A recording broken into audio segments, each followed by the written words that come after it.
Hey, salut, c'est Greg, vous êtes sur la chaîne des apprentis voyageurs. Aujourd'hui, on continue sur notre thème du voyage à moto et on va voir comment est-ce qu'on fait pour préparer sa bécane pour pouvoir faire un road trip avec l'esprit tranquille. Alors pour ça, je vais m'équiper de mon cobaye du jour qui est ma 650 Transalp et je vais vous expliquer tout ce qu'il faut savoir.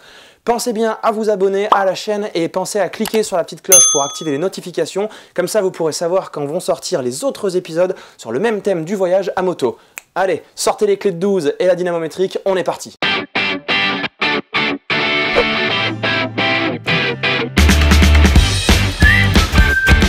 Au niveau des compétences en mécanique qu'il va falloir avoir pour faire toutes ces manipulations, personnellement, moi j'en avais aucune avant que je m'attaque à mon projet de café racer sur une BMW R65 de 86.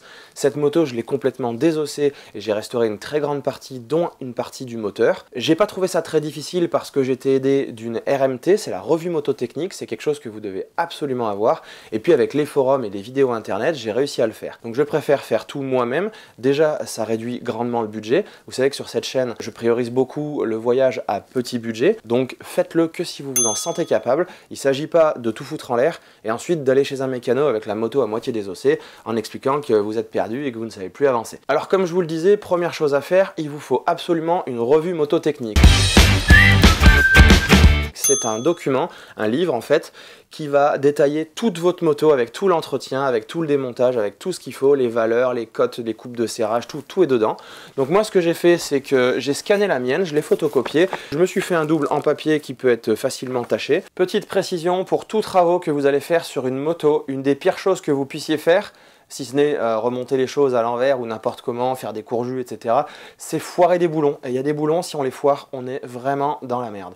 Donc du coup, pour ça, il faut respecter les couples de serrage. Ils sont tous décrits dans la RMT.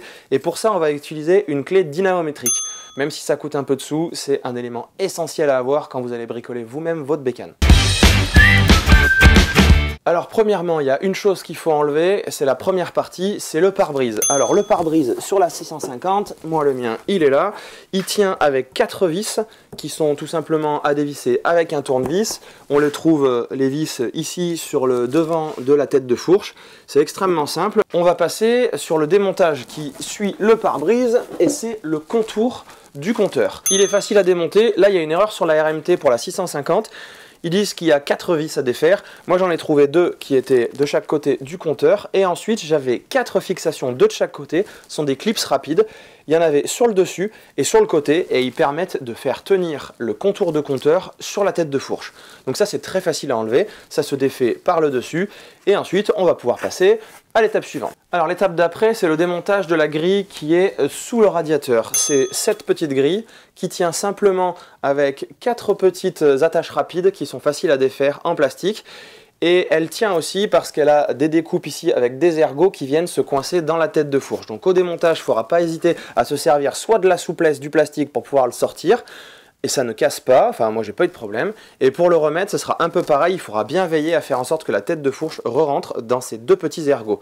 Et c'est bon, vous pouvez l'enlever. Et ça c'est une étape obligatoire pour pouvoir sortir la tête de fourche. Et donc dernière étape, vous l'aurez compris, c'est la tête de fourche que j'ai posée sur mon établi. Elle va se démonter avec 2 vis de chaque côté à l'arrière, juste sous le réservoir. Et puis vous avez 2 vis aussi qui se trouvent juste derrière le compteur. Vous pouvez pas les rater, une fois qu'on a enlevé le pare-brise, elles sont directement accessibles. Et là, vous allez pouvoir détacher le carénage. Il reste une dernière petite chose à penser, c'est de dégrafer les ergots du carénage depuis les fixations qui sont de part et d'autre du réservoir accroché sur le cadre. Donc pour cette étape, il va falloir forcer un petit peu pour pouvoir les écarter. Ça fait relativement peur, on se demande à quel moment est-ce que ça va péter. Et vous allez, une fois qu'ils se sont défaits, pouvoir retirer la tête de fourche à l'arrière. Attendez 1 minute, avant ça, il faut penser à retirer tout le câblage électrique. Vous avez de chaque côté les clignotants. Alors les clignotants sur la Transalp, on est d'accord, ils sont pas très difficiles à repérer. Ils sont assez énormes sur les côtés. Donc une fois que vous avez démonté tout ce qui est le contour de compteur, le pare-brise, etc., vous pouvez directement mettre votre main sur le côté et retirer les clignotants de chaque côté. Vous avez également la prise du phare à défaire qui est simplement à débrancher en tirant dessus. Et puis vous avez la connectique de la veilleuse à pouvoir débrancher. Pareil, c'est une attache rapide, vous le défaites. Et là, vous pouvez reculer complètement toute la tête de fourche. Alors il va falloir faire attention à pas trop frotter de partout. Si vous avez des crash bars, J'espère que vous avez comme moi la chance d'avoir des crash bars qui permettent de démonter la tête de fourche sans tomber les crash bars, mais il faut faire attention à ne pas tout frotter de partout. Et voilà, c'est bon, vous avez enfin déshabillé toute votre Transalp sur une version 650. Le réservoir, le voici, je l'ai dans mes mains, donc je vous conseille, avant de le démonter, d'essayer de faire en sorte qu'il soit pas trop plein. Là, moi, c'est pas mon cas, je suis en train de me faire une petite séance de muscu, c'est plutôt sympa pendant le Covid, comme les salles sont fermées. Pour le démonter, vous avez une fixation à l'arrière, donc quand il est sur votre moto comme ça, vous avez juste une vis à tomber et récupérez bien le petit cylindre qui permet de faire passer la vis. Comme ça, vous gardez tout dans un coin et vous ne le perdez pas. Vous aurez aussi la prise à débrancher qui est dessous ici, que vous trouvez sur le côté gauche de la moto. Quand vous démontez la selle, vous le voyez juste derrière le réservoir, une petite prise bleue. Cette prise, c'est tout simplement le niveau d'essence dans le réservoir. Et vous aurez également quelques durites à défaire. Alors à l'arrière, vous avez deux durites que je vais vous montrer, qui sont des durites qui permettent soit la mise à l'air du réservoir, soit je pense qu'il y en a une qui est aussi pour le trop-plein. Les durites traversent toute la moto et descendent au niveau de la béquille. Et puis vous avez aussi évidemment le robinet d'essence. Donc le robinet d'essence, vous le trouverez sur le côté gauche. Il faudra accéder par le côté gauche pour débrancher. Vous avez le gros tube, la grosse durite, pardon, qui est celle d'arrivée d'essence. Donc celle-là, elle est relativement difficile à défaire. Il faut bien penser à défaire les petites pinces qui le retiennent avant. Et j'ai beaucoup de mal à chaque fois à la défaire et elle est un peu cuite, donc j'ai peur qu'elle soit bientôt à changer. Et vous avez une deuxième plus petite qui est apparemment un système de dépression qui vient du cylindre arrière, si je ne me trompe pas. Et cette dépression, lorsque la moto est en marche, permet apparemment d'ouvrir le réservoir. Ce qui évite d'avoir, comme sur les anciennes motos, un robinet à ouvrir à la main et à fermer à la main. On arrive maintenant à la boîte à air. Alors, la boîte à air, moi, elle est déjà déposée, elle est ici. On verra après comment on fait pour la déposer. Vous, quand elle sera posée sur la moto, vous avez 8 vis à dévisser avec un tournevis cruciforme et vous pourrez soulever la boîte à air pour pouvoir vérifier votre filtre à air. Donc quand vous avez ouvert ce boîtier, vous avez votre filtre à air dans les mains, la RMT vous explique que vous pouvez le souffler. Attention, il faut le souffler dans le bon sens. Il faut le souffler de l'intérieur vers l'extérieur, puisque quand l'air va rentrer, il va passer par le dessus du filtre à air avec toutes les impuretés, les poussières, le sable, etc., qui va se coincer dessus. Donc il ne faudrait pas souffler par le dessus qui va encore plus coincer, voire faire passer de l'autre côté, et tôt ou tard ça finira dans le moteur. Donc il faut bien le faire dans le bon sens logique, depuis l'intérieur du moteur vers l'extérieur pour faire ressortir toutes les poussières qui se seraient incrustées dans ce filtre à air. Et bien entendu, s'il vous paraît abîmé, comme je vous l'ai dit, ou trop encrassé ou trop vieux, n'hésitez pas à le changer, c'est un élément essentiel pour le bon fonctionnement de votre moto. Alors on va pas s'arrêter là, on va continuer un petit peu plus loin et on va la démonter, cette boîte à air. Alors pour la démonter, il y a une vis qui se situe à l'avant, juste au-dessus du cadre, que vous allez simplement défaire. Ensuite, vous avez deux colliers à desserrer qui sont en fait au niveau de l'admission d'air sur les carburateurs. Donc vous devez les desserrer de manière à ce qu'ils soient complètement flottants. Ça vous permettra d'arracher la boîte à air ensuite. Quand vous avez la boîte à air sur la moto, vous avez encore des petits tubes à défaire, des durites. Vous en avez une sur le côté gauche ici qui sort sur le côté et une qui sort dessous. Et il y en a une qu'on a du mal à voir et qui finalement se défait toute seule, qui est complètement à l'avant de la boîte à air. Voilà, donc vous allez donc pouvoir retirer cette boîte à air. Et pourquoi on retire cette boîte à air? C'est pour pouvoir faire un entretien un peu plus poussé. On a deux choses à faire sous la boîte à air. On a le changement des bougies et on a le réglage du jeu aux soupapes. Quand vous avez les carburateurs qui sont accessibles après avoir démonté la boîte à air, pensez bien à brancher un sopalin à l'intérieur de l'admission d'air des carburateurs afin d'éviter que quoi que ce soit tombe dedans.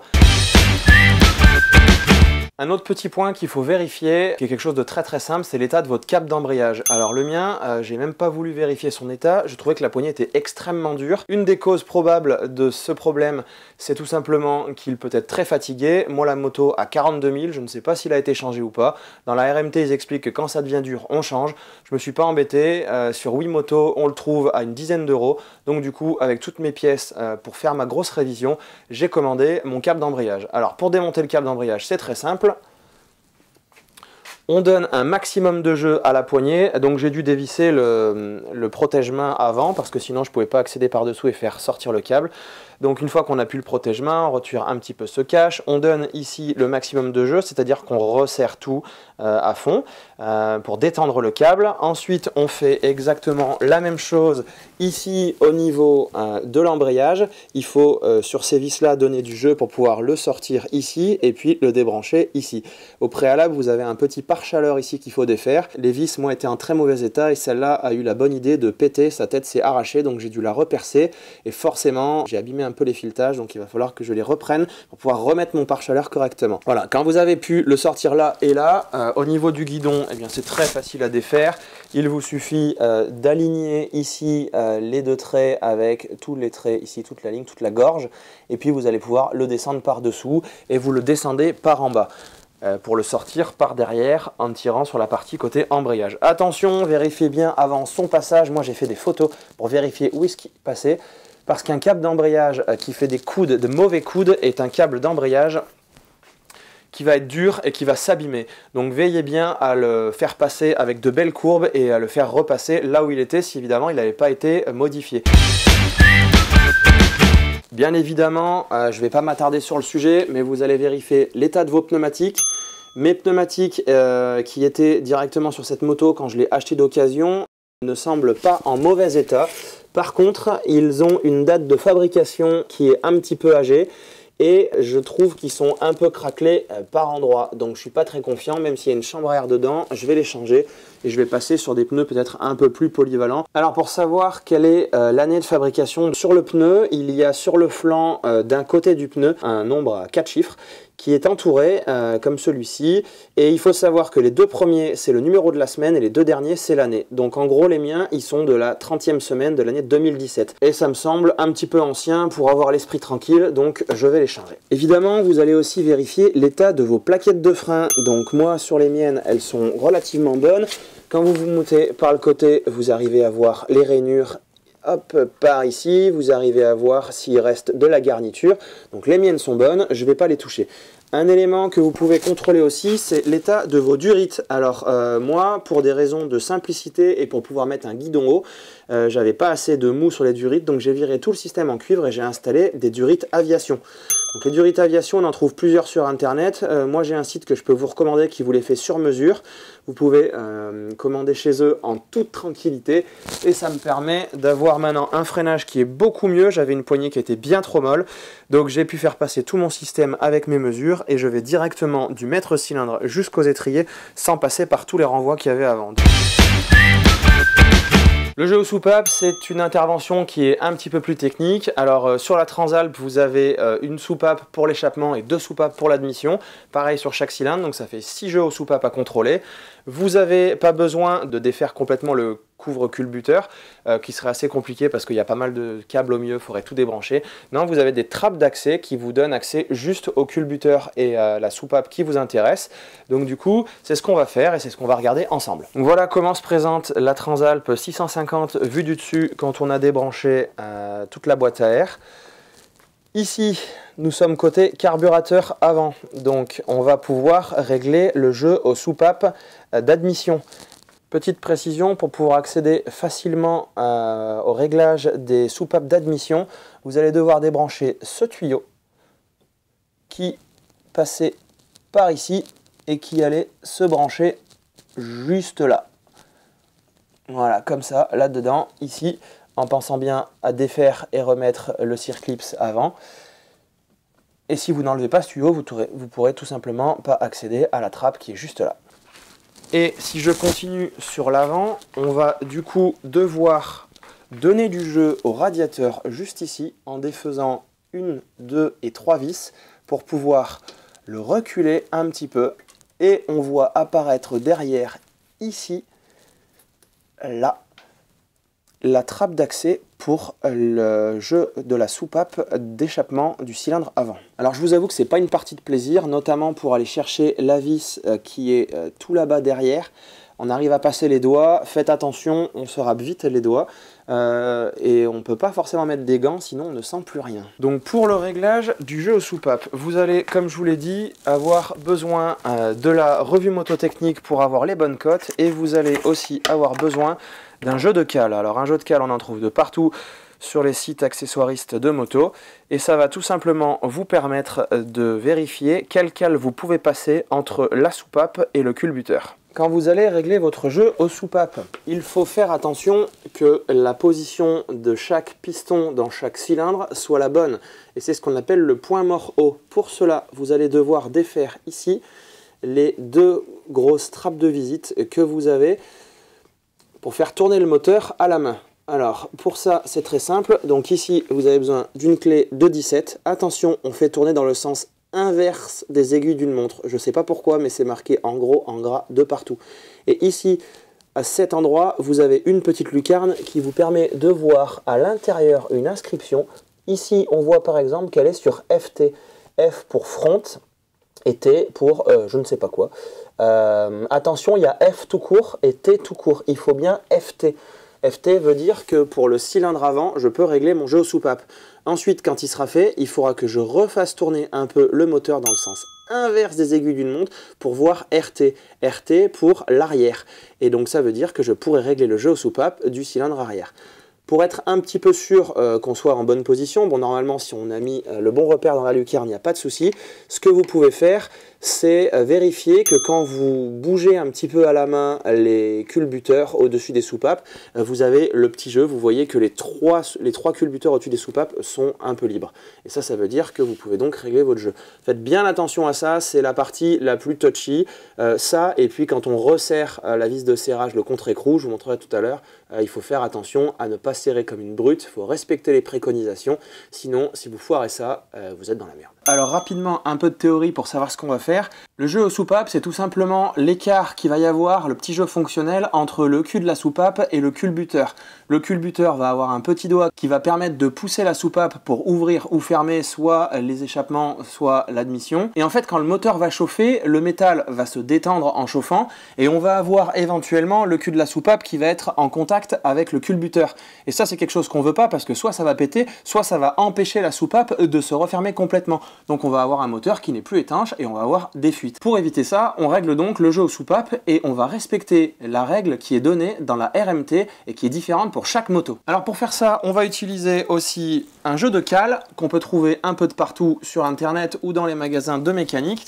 Et avec ces cales, on va vérifier si on a un écart suffisant entre la soupape et le doigt du culbuteur. Petite précision, je vous ai expliqué ce que ça faisait quand on avait un jeu aux soupapes qui n'est pas assez suffisant. Si jamais il est trop grand, on va avoir un culbuteur qui va claquer sur le cul de la soupape. Ça fait du bruit et ça peut être mauvais pour le moteur. Pour faire les soupapes d'admission, je vais avoir cette durite de refroidissement qui va me gêner.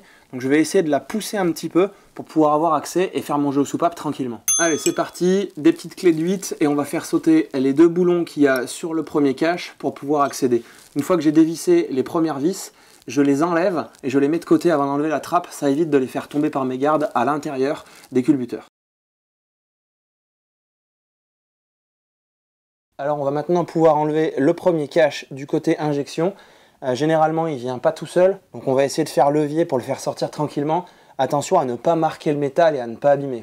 Ok, c'est bon, j'ai réussi à le soulever, je vais le reculer par ce côté-là pour le sortir. Je vais faire un petit repère sur ce cache pour savoir où est le haut et le bas, comme ça je suis sûr de le remettre exactement dans le même sens. On peut vérifier l'état du joint ici, moi je vois qu'il est tout plat et qu'il a même la couleur de la peinture sur lui. Donc ce que j'ai fait, j'ai eu la même chose sur le cylindre avant, du coup je préfère le changer, je vais en mettre des tout neufs. Et maintenant je vais défaire le cache côté échappement. Je ne sais pas si vous vous souvenez, mais pour régler le cylindre à l'arrière, il va falloir, dans la petite lucarne ici, faire afficher le repère RT. Pas le repère R tout court, mais bien le repère RT. Alors pour ça, on va redévisser ce que j'avais dévissé pour l'avant. Il nous faudra une clé de 17 pour mettre tout ça. Et on va faire tourner le moteur à la main dans le sens inverse des aiguilles d'une montre. Il va me falloir une petite lampe. Allez, on est parti. Donc sens inverse, on a dit. Donc vers là-bas. Ah, voilà, ce qui devait arriver arriva. J'ai vu le repère F tout court passer. Et en fait, juste derrière, il y avait RT. Donc j'ai gagné un tour gratuit. On y est, j'ai un beau RT dans la lucarne. Allez, je vais remettre les boulons histoire qu'il n'y ait rien qui tombe dedans. Et on va pouvoir passer au réglage des soupapes d'admission. Alors, une fois que j'ai aligné mon repère en bas sur RT, je viens voir si j'ai un peu de jeu à l'arrière des culbuteurs. Alors, vous allez sûrement pas l'entendre. Ça, c'est côté échappement. Si j'attrape ici et que je secoue un peu, je sens que j'ai un peu de jeu. C'est ce jeu qu'on va devoir mesurer. Ici, il faut que je pousse cette durite, donc je ne pourrais pas vous le faire avec la GoPro dans les mains, et j'ai un micro-jeu. Je pense qu'il va falloir le reprendre. Alors pour savoir si mon jeu est bon ou pas, je vais chercher mon jeu de cale. Et en fait, le concept est très simple. Je prends la cale qui correspond à ce que recommande ma RMT. Et ensuite, hop, j'essaye de la glisser. Si vous voulez, vous avez entre la soupape et entre le culbuteur, il y a donc le petit jeu que vous sentez. Et il faut arriver à glisser la cale entre. La cale qui est recommandée par votre RMT. Si la cale passe trop facilement, il va falloir resserrer un petit peu. Si la cale passe en forçant un tout petit peu et que ça bouge gras, comme on dit, c'est bon, c'est que le jeu est OK. Si c'est pas bon, il va falloir le reprendre. Pour reprendre ce jeu, comme je vais avoir besoin de mes deux mains, je vais vous l'expliquer comme ça. Il va falloir dévisser le boulon qui est ici, qui est en fait un contre-écrou, qui permet de bloquer la tige de réglage qui se déplace avec le pas carré ici. Une fois qu'on a débloqué ce contre-écrou, on va pouvoir faire tourner la vis de réglage avec le pas carré. Alors, il convient de la dévisser pour pouvoir passer la cale adéquate, de la visser tranquillement et ensuite de venir bloquer le contre-écrou. Alors attention, quand vous avez le jeu qui est correct, comme ça, et que vous allez vous mettre à resserrer le contre-écrou, qui se serre chez moi à 23 Newton, il faut vraiment respecter le couple de serrage, eh bien vous risquez de resserrer au passage la tige. Et ça veut dire que soit vous n'allez pas arriver à retirer votre cale par la suite, soit vous allez devoir forcer. Et dans ce cas-là, il va falloir reprendre le jeu, et il arrive des fois de s'y prendre à 3 ou 4 fois avant d'avoir un jeu correct. Allez, je m'attaque à tout ça, et on se retrouve après. C'est bon pour la partie soupape, j'ai terminé mon réglage, j'ai vérifié que mes cales passaient bien correctement entre la soupape et le culbuteur, j'ai resserré les contre-écrous au couple préconisé dans la RMT, du coup j'ai pu remonter les couvercles qui permettaient d'accès au culbuteur, j'ai vérifié l'état des joints et j'ai resserré ces couvercles avec un couple très léger comme précisé dans la RMT. Et donc pour terminer totalement cette étape, il ne me reste plus qu'à resserrer les deux bouchons ici en vérifiant avant l'état des joints et en faisant attention au serrage puisque là aussi il faut appliquer un couple très faible. Alors du coup, pour continuer cette révision, on va attaquer la prochaine étape qui est le changement des bougies. Donc sur la Transalp, on a 4 bougies. Comme je vous l'ai dit tout à l'heure, il y en a 2 par cylindre, donc il va falloir changer les 4. Alors il y en a à chaque fois une sur chaque cylindre qui est facile d'accès, là il n'y a aucun problème. Pour les deux autres, c'est un peu plus compliqué puisqu'elles sont dans un puits, donc il va falloir utiliser l'outillage de bord puisqu'ils ont une clé spécifique pour pouvoir aller mettre la bougie à l'intérieur et la serrer correctement. Voici donc à quoi ressemble l'outil qui est fourni avec la trousse à outils de la moto. C'est un outil qui fait environ 12 cm de long, donc si vous n'avez plus la trousse à outils, il va falloir essayer d'en trouver un comme ça sur internet pour pouvoir descendre la bougie dans le puits et la serrer correctement. Alors au niveau des bougies, je les ai commandées sur internet, j'ai pris des NGK de la référence 4929 DPR 8EA-9, c'est celles qui sont préconisées dans la RMT. Alors petite subtilité, c'est un bicylindre, mais il y a 2 bougies par cylindre, donc pensez bien à en prendre 4. Je vous ai gardé la dernière bougie pour qu'on la regarde ensemble, donc c'en est une facile pour qu'on puisse voir quelque chose. Pas compliqué, on enlève l'antiparasite, on le met de côté, on utilise l'outil spécial, hop, et on dévisse. Voilà, j'allais dire, et on prie pour que ça ait été serré correctement, et effectivement, sur mes 4 bougies, elles étaient toutes très peu serrées, donc c'est parfait, ça se défait facilement. Et voilà. Alors j'ai l'impression que les miennes n'étaient pas très abîmées, mais bon, comme j'en ai acheté, dans le doute je vais les changer. Alors ce que je vais faire, là j'ai mis ma nouvelle bougie dans mon outil, c'est que je vais utiliser de la graisse spéciale, de la graisse cuivrée, pour éviter que quand on démontera la bougie la prochaine fois, qu'elle soit grippée. Donc du coup je vais en mettre un petit peu sur les filetages et je vais revisser tout ça. Voilà, c'est bon. Alors pour le serrage, du coup, on la repose en place, on visse à la main. Et ce qui se dit, c'est quand j'arrive au contact à la main, comme mon joint est neuf sur cette bougie, ce qui se dit, c'est qu'on rajoute un quart de tour au serrage. Voilà, là je suis embuté, donc on rajouterait un quart de tour. Si la bougie n'était pas neuve, qu'elle avait déjà été utilisée, qu'on fait juste un contrôle, ce serait un 1/8 de tour. Donc très honnêtement, vu que je suis un peu frileux sur le serrage, un quart de tour, ça m'amènerait jusque là. Je trouve ça un peu énorme. Allez, ça ira bien. Et voilà. La bougie est neuve, on remet l'antiparasite bien en place, ne surtout pas oublier, s'il y en a un qui n'est pas branché et qu'on démarre la moto, on risque de claquer une bobine. Donc si je résume, on a fait le jeu aux soupapes, on a des bougies neuves, il va me rester à faire la vidange, vérifier la synchro des carbus, et on va commencer à être pas mal sur cette moto. Alors j'ai fini de remonter la boîte à air, c'est une étape qui n'est pas très simple à faire. Parce qu'on a deux branchements importants à faire, c'est-à-dire au niveau des carbus, à l'entrée d'air de chaque carbu, et puis il y a aussi pas mal de durites dessous, qui sont des prises d'air, qui sortent de la boîte directement par dessous. Donc il faut arriver à faire remettre tout ça d'un coup. C'est assez compliqué, quoi. On n'a pas beaucoup de place, on voit pas grand-chose. Ce qui a marché pour moi, c'est de commencer en fait d'aligner l'arrière, l'entrée d'air du carbu, donc du cylindre arrière. Et ce que j'ai fait, c'est que j'ai réussi à l'emmancher et à emmancher en même temps la durite dure qui est très courte et qui est directement sur le cylindre arrière. Une fois que j'ai réussi à mettre ça, finalement ça a réussi à s'emboîter à l'avant aussi. Et j'avais mis un tout petit peu d'huile de vaseline avant sur les pourtours des manchons en caoutchouc de la boîte à air. Et c'est rentré d'un coup. Donc voilà, ça peut être une solution. J'ai réussi à tout remettre, tout est remonté. Donc maintenant, il ne reste plus qu'à remonter le réservoir et puis à redémarrer tout ça. Allez, on passe maintenant à la synchro des carbus. Alors pour faire ça, ça va être très simple. On peut utiliser un appareil qu'on appelle un Twin Max avec des manomètres qu'on va pouvoir brancher à chaque carbu. Et quand on va démarrer la moto, ça va nous montrer quelle pression il y a de chaque côté. Et puis si les aiguilles sont exactement au même endroit, c'est que les carbus sont parfaitement synchronisés. Si ce n'est pas le cas, il va falloir le régler. Alors un Twin Max, ça coûte assez cher. Donc moi j'ai fabriqué une colonne à dépression. J'ai trouvé comment faire sur un forum de Transalp. Ça va être très simple. Je vais vous le montrer tout à l'heure avec un système de tubes transparents et d'huile. On va brancher ça sur les carbus au niveau des cylindres. Il y a une prise sur chaque côté. Donc on va pouvoir mettre notre tube dessus et en fait quand on va démarrer la moto, ça va faire bouger l'huile qu'on a mis à l'intérieur du tube transparent. Et là, si c'est parfaitement droit, ça veut dire que c'est synchronisé. Si le niveau bouge d'un côté ou de l'autre, il va falloir le régler. Alors pour le régler, c'est assez simple. Il va falloir démonter le réservoir. Alors le mieux pour ça, c'est d'avoir une nourrice. Moi j'en ai acheté une qui fuit un petit peu, on la trouve sur Amazon. Bon, avec un petit peu de bricolage, on arrive à la rendre à peu près étanche. Parce que ça va me permettre de faire tourner la moto sans le réservoir. Et comme ça, je vais monter un peu le ralenti pour pouvoir être sûr de bien voir comme il faut le déréglage qu'il pourrait y avoir éventuellement sur les carbus. Et en fait, à travers la boîte à air, il y a un trou et la vis de réglage des carbus se trouve juste au fond de ce trou. Alors c'est assez difficile d'accès, il va vous falloir un très grand tournevis. Moi je vais utiliser celui-là qui doit faire pas loin de 25 cm et qui suffit largement pour pouvoir passer à travers la boîte à air. Et le plus dur, comme c'est pas une vis cruciforme, ça va être d'arriver à trouver où est l'intérieur de la vis pour pouvoir faire le réglage doucement et voir le niveau changer. Et l'idée c'est de le ramener exactement à égalité pour avoir une parfaite synchro des carbus. Alors, avant de faire le réglage de la synchro des carbus, il faut d'abord régler la richesse. Donc pour ça, il faut avoir un moteur chaud. Je suis allé faire un tour, le moteur est chaud. Ensuite, il faut repérer où sont les vis de richesse.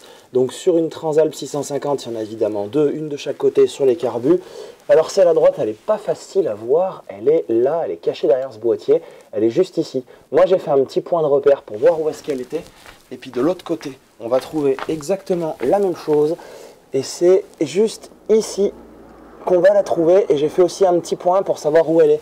En fait, ce qu'il faut faire, c'est la visser jusqu'à ce qu'elle soit embutée, mais en ne serrant pas. Il faut juste la porter embutée, sinon on peut abîmer un pointeau qu'il y a dedans. Et ensuite, la RMT préconise de desserrer de 3 tours. On démarre le moteur, et à partir de là, on a le droit de jouer un petit peu, donc évidemment de la même chose des deux côtés, pour essayer de voir si on arrive à faire monter le ralenti. Et en fait, on va voir qu'en enlevant ou en rajoutant des deux côtés, on a le ralenti qui va bouger. Il faut se positionner sur le réglage où on a le meilleur ralenti, le ralenti le plus haut. Sachant qu'avant, il faut avoir mis un ralenti à peu près 1200 tours minute. Et ça se règle avec cette molette ici. Allez, c'est parti, je vais m'y attaquer. Je resserre. Allez, j'ai fait un tour. Là, j'ai fait 2 tours. Ah, et là, je suis embuté. Donc clairement les deux n'étaient pas réglés pareil. Ça c'est pas bon du tout. Alors on va améliorer le réglage. Je vais repérer là où est mon petit tour là-haut. Et donc maintenant on dévisse.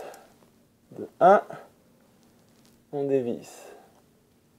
De 2, et on dévisse. De 3. Voilà, je suis en face de mon petit point. On va démarrer, on va voir ce que ça donne.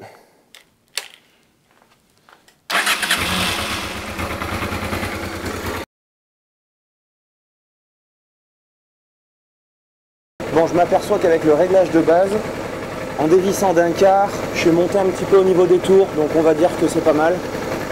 On est à peu près à 1250 tours minute là, c'est parfait. Ralenti à chaud, on va rester comme ça. Maintenant, prochaine étape, je démonte le réservoir, j'installe la nourrice et je fais le réglage de la synchro. Bon alors les branchements sont faits. Ils sont reliés ici sur ma colonne de dépression. Ok, mes niveaux sont les mêmes. Là ici je suis branché aussi. J'ai ma nourrice. Hop. On peut donc démarrer et voir ce que ça donne ici. On a un léger déséquilibre. Pendant qu'elle tourne, passez là-dedans, allez attraper la vis qui est tout au fond pour la tourner légèrement et voir ce que ça donne au niveau du niveau là-bas. Et voilà, on arrive maintenant à la fin de cette vidéo. Elle était un petit peu longue, mais je voulais vraiment vous montrer tout ce que vous devez faire, tout ce que vous devez regarder sur votre bécane pour pouvoir partir en road trip avec l'esprit tranquille. J'espère que ça vous aura permis de connaître un peu plus votre bécane, que vous saurez vous lancer pour faire les révisions si vous vous en sentez capable. Si vous avez des questions, n'hésitez pas à les poser dans les commentaires, je pourrai vous répondre et vous aider si besoin. Pensez bien à vous abonner à la chaîne et à cliquer sur la petite cloche pour activer les notifications. Comme ça, vous recevrez un message à chaque prochaine vidéo qui vont sortir sur ce thème du voyage. Prochainement, je vais en sortir une sur tout le matos. Je vais vous présenter tout le matos qu'il faut prendre pour partir en road trip avec tout ce qu'il vous faut pour être tranquille. N'hésitez pas également à faire un petit tour sur mon blog, je vous mets le lien sous la vidéo. Et puis si cette vidéo vous a plu, je vous avoue qu'un petit clic sur le pouce en l'air, ça fait toujours plaisir et ça motivera à continuer à faire pas mal de vidéos comme ça pour vous aider à vous aussi partir en road trip en bécane. Allez, sur ce, moi je vous laisse, il me reste encore pas mal de boulot comme vous pouvez voir derrière. La Transalp est révisée, mais maintenant il faut remonter tous les carénages pour pouvoir aller faire un petit tour et profiter des derniers rayons de soleil. À la prochaine!